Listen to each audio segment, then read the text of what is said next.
The mistake was small, a ghost in the machine of the ledger, but to Zahara the waitress, it screamed louder than the torrential rain hammering against the floor-to-ceiling windows of the private dining room. She stood frozen in her light blue dress, a pitcher of water suspended in her hand like a held breath, her eyes locked on the open document spread across the mahogany table. The room smelled of expensive scotch, rain-dampened wool, and the metallic tang of concealed violence. 3 men sat at the table, but the atmosphere bent entirely around the man in the center. Dae-hyun. He did not look like a criminal. He looked like a king in exile, his charcoal suit tailored to a precision that bordered on surgical, his dark hair swept back from a face that was devastatingly handsome and utterly devoid of mercy. He was currently dragging a fountain pen across the paper, nodding as his lieutenant, a scarred man named Kong, explained the quarterly projections for the shipping logistics. Zahara knew she should pour the water and vanish. She knew that invisibility was her only currency in a place like the Obsidian, a restaurant where the city's monsters came to eat in peace. But the numbers were wrong. They were logically, offensively wrong. The discrepancy gnawed at the compulsively organized architecture of her mind, an itch that bypassed her survival instinct. The yield is steady at 12%, Kong said, his voice rough, a stark contrast to the sterile elegance of the room. The Port Authority fees were higher, but the distribution covered the loss. Dae-hyun didn't look up, his eyes scanning the columns. The pen hovered, ready to sign off on a lie. Zahara's fingers tightened around the handle of the pitcher until her knuckles turned the color of ash. If she spoke, she might die. If she didn't speak, the error would propagate, a chaotic fracture in a perfect system. The compulsion won. "It's not 12%, she whispered, the words slipping out before she could strangle them. The silence that followed was absolute, a vacuum that sucked the air from the room. Kong stopped mid-sentence. The 3rd man, a bodyguard near the door, shifted his weight, his hand dropping to his jacket. Dae-hyun did not move. He simply stopped the movement of his pen, the nib hovering millimeters above the paper. Slowly, painfully slowly, he lifted his head. His eyes were dark, intelligent, and terrifyingly cold as they fixed on her. "Excuse me," his voice was soft, a velvet shroud over a blade.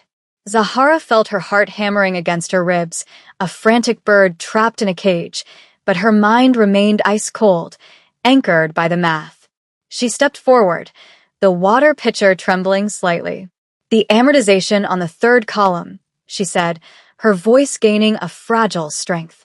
"You're calculating the depreciation linearly, but the port fees compound weekly. If you sign that, you're not accepting a 12% yield. You're accepting a 4% loss masked as a break-even." Kong stood up, so fast his chair screeched against the floor, a jagged sound that made Zahara flinch. "You stupid girl," he snarled, stepping toward her, his hand raised as if to strike the insolence out of her. "Get out." Now Zahara flinched, bracing for the impact, closing her eyes tight.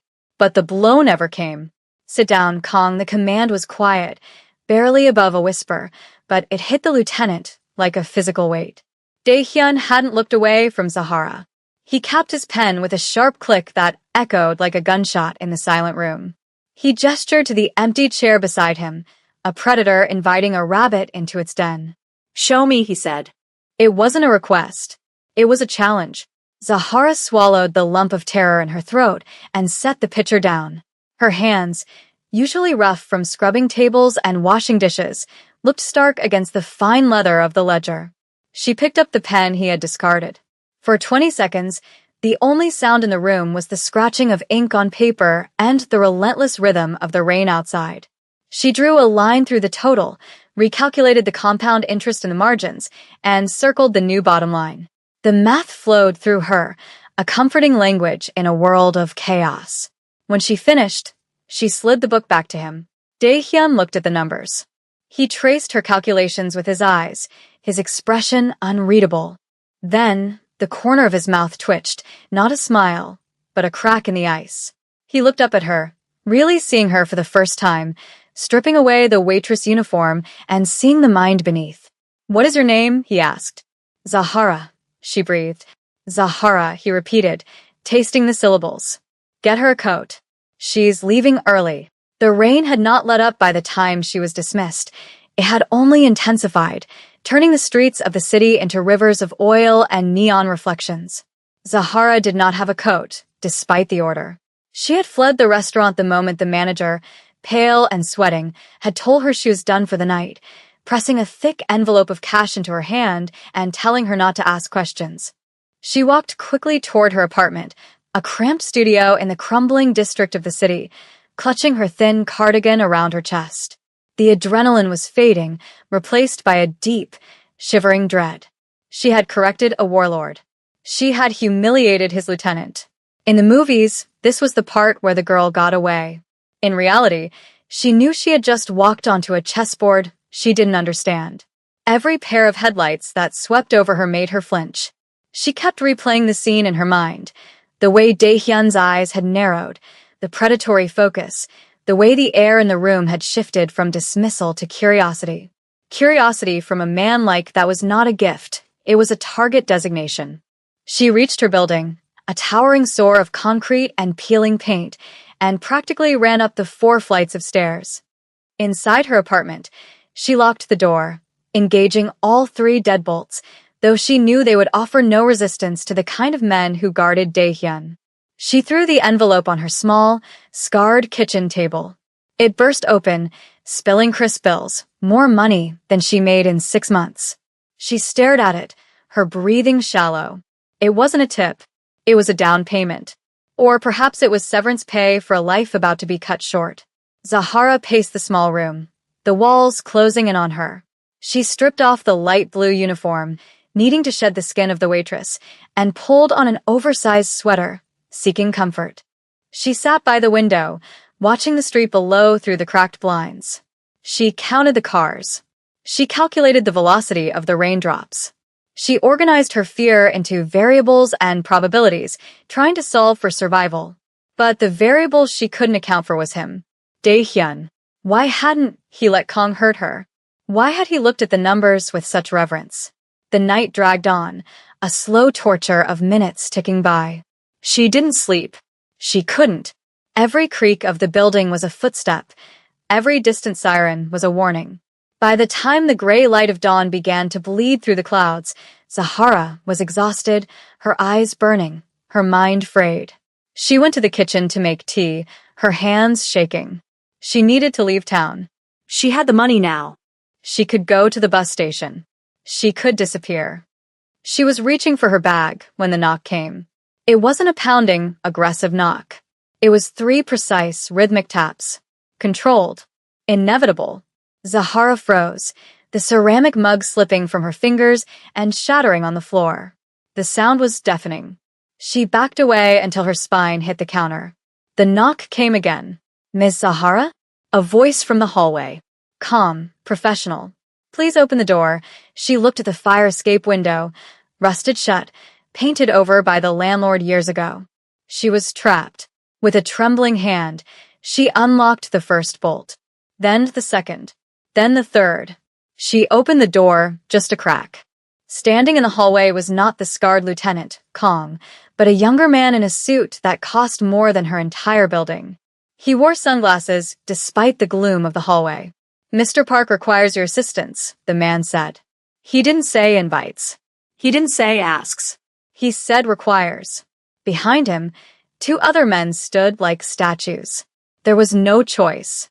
There never had been. Zahara nodded, defeat slumping her shoulders. "Let me get my shoes," she whispered. The ride was a blur of silence and speed. They had ushered her into the back of a black SUV with tinted windows, so dark the world outside looked like a bruised twilight. The interior smelled of leather and ozone. Zahara sat in the middle, flanked by the silent sentinels. She didn't ask where they were going. She knew the geography of power in this city. They were heading downtown, to the Steel District, where the skyscrapers pierced the clouds like needles. She tried to calculate the route, tracking the turns, the acceleration, the deceleration, building a map in her head in case she needed to run. But the logic was failing her. Her mind kept drifting back to the image of Daehyun's hand on the ledger. It was a hand capable of violence, yet it had held the pen with the grace of a calligrapher. He was a paradox, and paradoxes were dangerous. They couldn't be solved, only endured. The car slowed, the tires crunching over gravel, then humming over smooth concrete as they descended into an underground garage. The sudden darkness of the tunnel triggered a spike of panic. This was how people vanished. Buried under concrete, erased from the equation. The car stopped. The door opened. "This way, please," the young man gestured toward a private elevator that stood alone in the center of the garage, bathed in harsh white light. Zahara stepped out, her legs feeling like water. She was wearing her worn sneakers and jeans now, a stark contrast to the corporate armor of her captors. They didn't follow her into the elevator. The young man simply pressed a key card against the panel and hit the button for the penthouse. The door slid shut, sealing her in a silver box. The ascent was rapid. Her ears popped. 10 floors. 20. 40. The numbers on the display climbed higher, counting down the seconds until she faced him again. She caught her reflection in the polished steel doors. She looked small, fragile, but her eyes were sharp. She took a deep breath, squaring her shoulders. She was not a soldier, but she was a mathematician. She understood that even the most chaotic systems had rules. If she could find the rules of Daehyun's world, she could survive it. The elevator slowed. The bell chimed, a cheerful, mundane sound that felt grotesque given the circumstances. The doors opened. She stepped directly into a space that was less an office and more a cathedral of glass and shadow. The walls were sheer windows, revealing the sprawling, gray city far below, looking like a circuit board of wet concrete. The ceiling was high, lost in gloom. The only light came from the gray daylight filtering through the rain and a single, low lamp on a massive desk at the far end of the room. The air was frigid, climate-controlled to a sterile chill. Daehyun was standing by the window, his back to her, looking out at the empire he likely controlled. He had discarded his jacket. His white dress shirt was unbuttoned at the collar, sleeves rolled up to reveal forearms that were corded with muscle. He didn't turn around when she entered. He let her stand there, let the silence stretch and warp until it was almost unbearable. It was a power move. He was controlling the tempo. Zahara refused to fidget. She stood perfectly still, clutching her bag, waiting. "Most people," he said, his voice carrying perfectly across the vast room without him raising it, "see numbers as abstract concepts. Tools for trade." He turned slowly, his silhouette dark against the gray sky. "You see them as truth." He walked toward his desk, his movements fluid, predatory. He didn't ask her to sit. He picked up a thick, black folder and dropped it onto the glass surface. The sound was heavy, final. "My accountant has been with me for 10 years.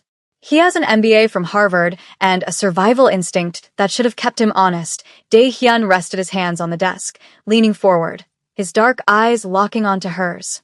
"But you found a hole in his logic in 30 seconds while pouring water." He tapped the folder. "This is the raw data for my construction holdings. There is a leak. Money is bleeding out, and the books balance perfectly. It's a magic trick." He straightened up, crossing his arms. "I don't need a waitress, Zahara. And I don't need a gangster. I need a mind that cannot be lied to." He gestured to the folder. "Find the leak. You have an hour. If you find it, you leave here with a job that pays more in a month than you make in a decade. If you don't..." He let the sentence hang there, unfinished, the threat implicit in the silence. "Then I will assume yesterday was a fluke, and I do not tolerate wasting my time." Zahara looked at the folder, then at him. The fear was still there, buzzing in her veins, but something else was rising to meet it, the challenge, the puzzle. He was testing her. He was offering her a way out of the trap, but the price was her mind. She walked to the desk, placed her bag on the floor, and opened the file.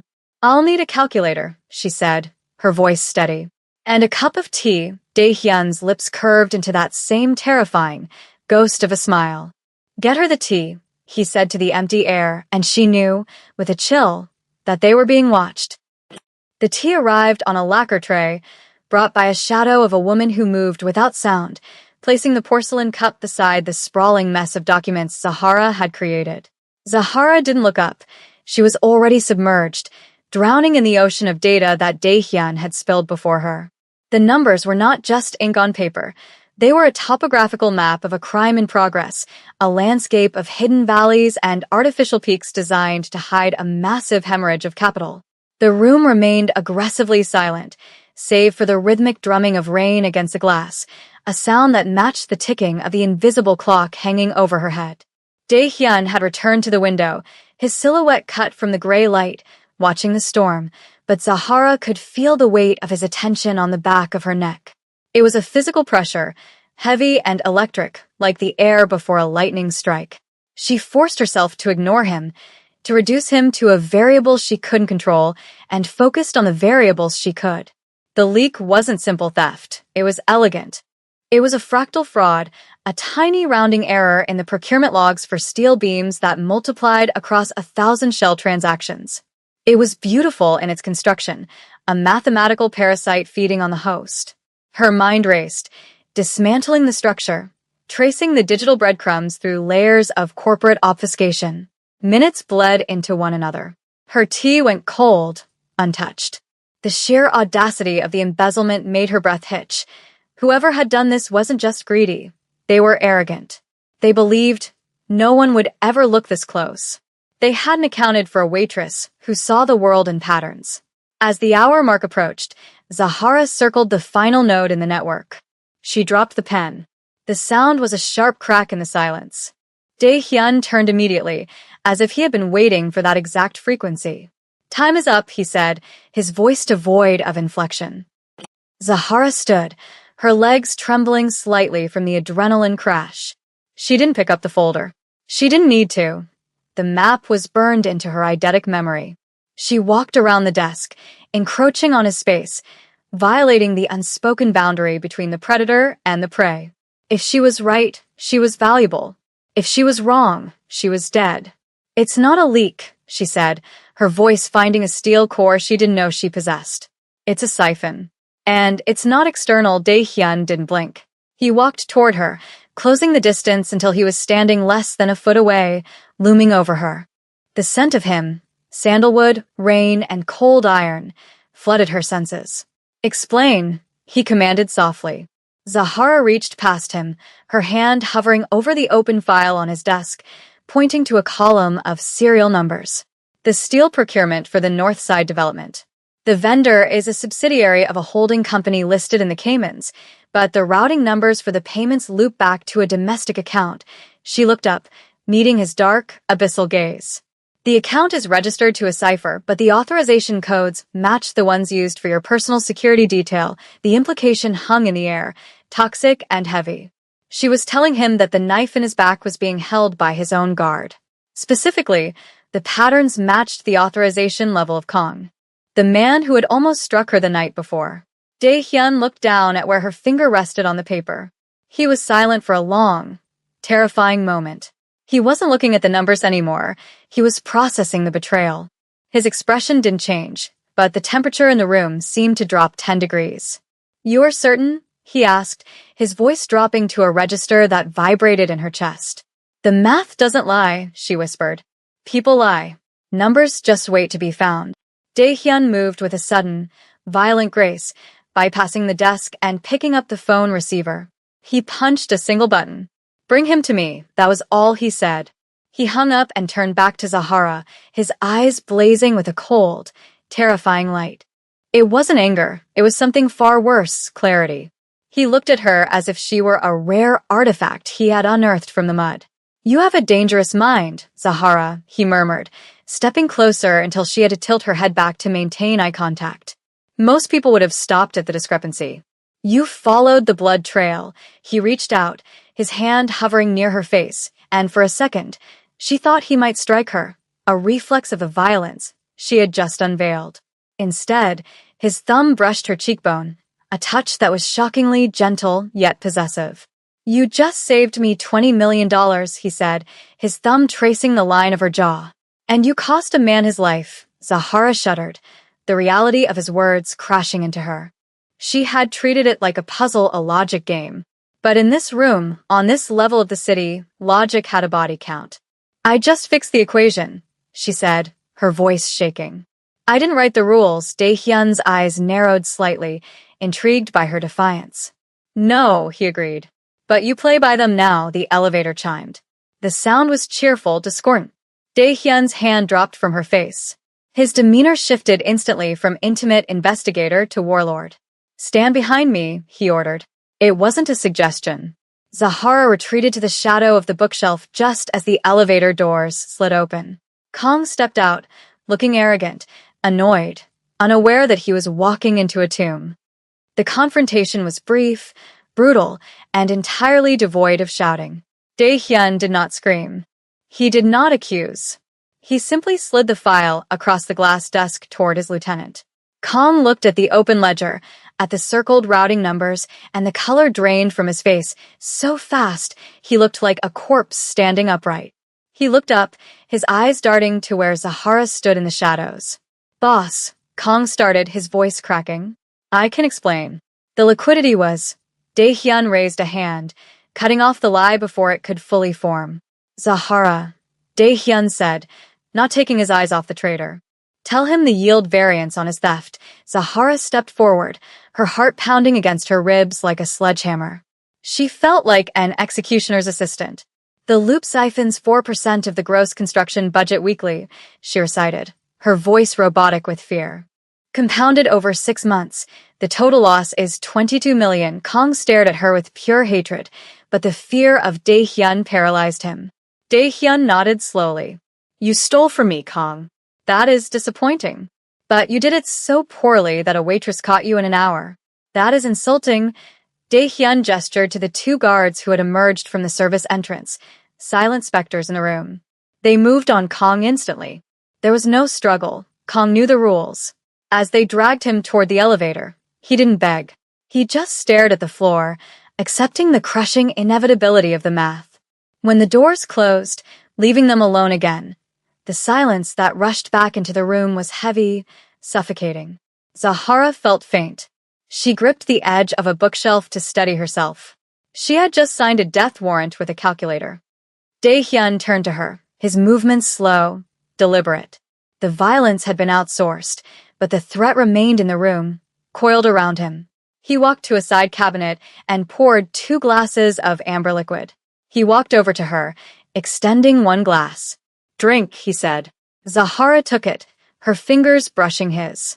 The glass was heavy crystal. She took a sip. The scotch burned all the way down, grounding her, burning away the shock. Why? She asked, the words slipping out. Why did you make me do it? You have accountants. Dae-hyun took a sip of his own drink, watching her over the rim. Loyalty is expensive, he said. Competence is rare. But a mind that seeks truth regardless of consequence? That is priceless. He set his glass down on a stack of books and leaned against the shelf, trapping her in the corner, not with his body, but with his presence. You are wasting away in that restaurant, Zahara. Serving water to men who can't count. You live in a studio apartment with 3 locks on the door because you are afraid of the world. He stepped closer, invading her personal space, his voice dropping to a seductive, dark whisper. I am offering you a different kind of fear. The fear of power. He reached into his jacket pocket and pulled out a black card, heavy and metallic. He slipped it into the pocket of her oversized sweater. You don't work for the restaurant anymore. You work for me. You will audit every branch of my organization. You will find every leak, every lie, every weakness. Zahara looked up at him, her breathing shallow. And if I say no? Dae-hyun smiled, and this time, it reached his eyes. It was a dark, dangerous smile, but it was genuine. You won't, he said with absolute certainty, because you are already bored with the safety of your small life. You solved the puzzle because you couldn't help yourself. You belong here in the storm, he was right. God help her, he was right. The adrenaline coursing through her wasn't just fear, it was exhilaration. She had spent her life hiding her intelligence, dumbing herself down to survive. Here it was a weapon. It was currency. I want an office, she said, her voice trembling but clear. And I want access to everything. No redacted files. Dae-hyun's smile widened. He leaned in, his face inches from hers. Done, he straightened up and walked back to his desk, picking up the phone again. My driver is waiting downstairs. He will take you to your new apartment. The keys are in the car, Zahara blinked, the speed of the transition making her dizzy. New apartment. Dae-hyun didn't look up from the documents. He was already reviewing her work. You cannot be my auditor and live in a building with broken locks. It reflects poorly on my assets, he paused, then looked at her one last time, his gaze sweeping over her with a possessive intensity that made her knees weak. Go, Zahara. Get some sleep. Tomorrow, we tear the shipping division apart.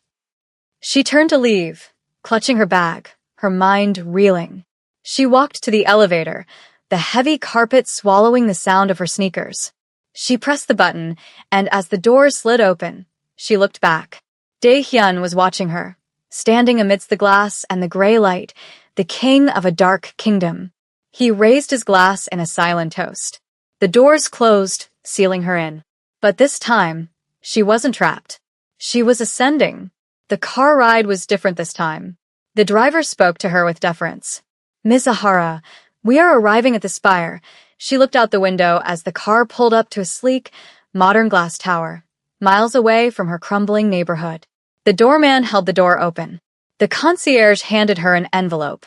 Inside was a key card and a single piece of paper. She took the elevator up, not to the penthouse, but to the floor just below it. She opened the door to an apartment that was vast, minimalist, and breathtaking. Floor-to-ceiling windows looked out over the city, mirroring the view from Dae-hyun's office. On the kitchen island, there was a box wrapped in black velvet. Zahara walked over to it, her heart hammering. She opened the lid. Inside was a platinum fountain pen, identical to the one she had used to correct the ledger, and a note written in elegant, sharp handwriting. The math was never the mistake. The mistake was thinking you were just a waitress. She picked up the pen, feeling its weight, its balance. She walked to the window and looked out at the rain-soaked city. It looked different now. It didn't look like a threat. It looked like a problem waiting to be solved. And she had the pen.